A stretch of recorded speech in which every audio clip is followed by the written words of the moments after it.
If you think discipline is the answer to your trading problems, you've been lied to. And I don't say that as a hot take. I say it as someone who followed every rule, had the journal, had the checklist, had the morning routine, and still blew the account on a Tuesday afternoon. In the next 5 minutes, I'm going to show you what actually happens in your brain the moment a trade goes red, why no amount of trying harder can stop it, and the one mechanism that does.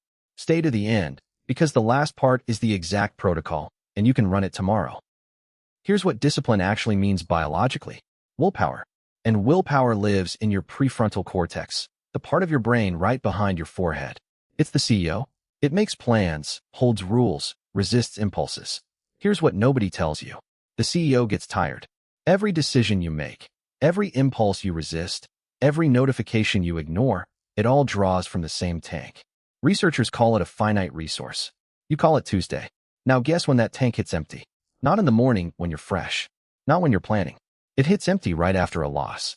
The exact moment you need it most.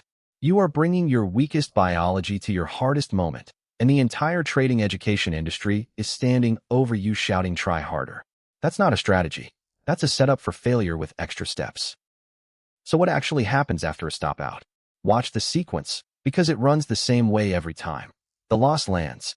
Your amygdala, the threat detector buried deep in your brain, reads that red number the same way it would read a physical attack. It doesn't know the difference between losing money and being chased. Threat is threat. Cortisol floods in. Your heart rate climbs. Your field of vision narrows. Literally, your peripheral vision drops. And here is the part that should scare you. Your amygdala is faster than your prefrontal cortex. Much faster.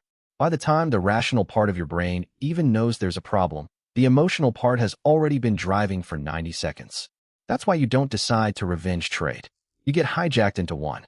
Your finger is on the mouse before the thought is finished. You're not trading the market anymore.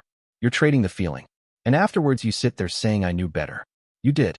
Knowing was never the problem. Pull the trade history from any blown account, and you'll find the same pattern. The damage doesn't happen during normal trades. It happens in two windows. Window 1, the 15 minutes after a loss.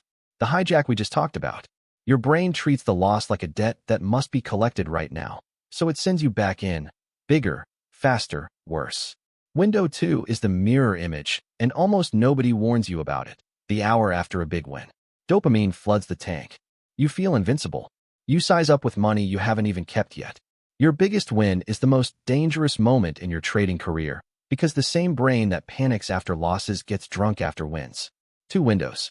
Almost every blown account dies in one of them. Not because the strategy failed, because the wiring fired. So if willpower can't save you, what does? You stop fighting the hijack in the moment, and you install the brake before the moment ever arrives. Think about your car. You don't rely on reflexes to stop at a red light. The brake was engineered before you ever got in. You just press it. Trading needs the same thing. Brakes installed while you're calm, that fire when you're not. I call them external brakes, and there are two. The first is a declaration. Before every single trade, one written sentence. Why this trade? At this level? With this risk? Not in your head. Written. Because the hijack survives vague intentions, but it stumbles on a written rule. Writing forces the slow part of your brain back online. The second is a scorecard. After the session, you don't grade your profit. You grade your behavior. 10 criteria. Did you follow the plan? Yes or no? Profit is not one of the 10. And this is the part that rewires you. A trader can make $800 and score 4 out of 10. That day was a failure. Luck wearing a costume. Another trader loses 150 and scores 9. That day was a success. Profit is the byproduct. Process is the product. Here's the whole protocol. 3 rules. Run tomorrow. 1. Before any trade, write the declaration. If you can't write why the trade exists, the trade doesn't exist. 2. Set a hard trade limit before the session, and when it's hit, the platform closes.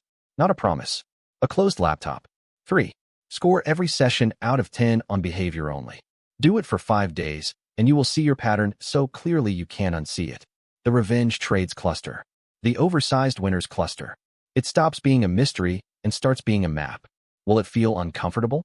Yes. That's the mechanism working. Discomfort means the brake is touching the wheel. You don't have a discipline problem. You have a wiring problem. And wiring can be rewired, not by trying harder, but by installing brakes that work when you can't. If you want to know which pattern runs your account, the revenge cascade, the boredom entries, The euphoria sizing, I built a free 2-minute quiz that names it exactly. It's at lionskingdom.com, first link in the description. And if you want your trade scored like this for 5 straight days, that's the sprint. 50 founding seats. Link below. Stop trying harder. Start installing brakes.